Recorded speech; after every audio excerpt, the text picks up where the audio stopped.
The current one is an explosion-proof industrial remote control with an electronic hand wheel, which is wired and wireless integrated. It can also adjust the multi-magnification selection mode, with 8 levels of rotation switches for 0, 10, and 100, and 4 levels of rotation switches. According to the multi-magnification selection method, the electronic hand wheel is only effective when the button is reset, and the electronic hand wheel is operated while pressing the enable button to reset. Otherwise, it is ineffective to ensure the safety of the control process.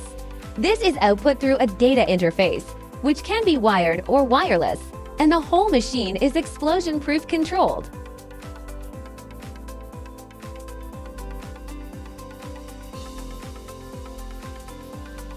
Like and follow.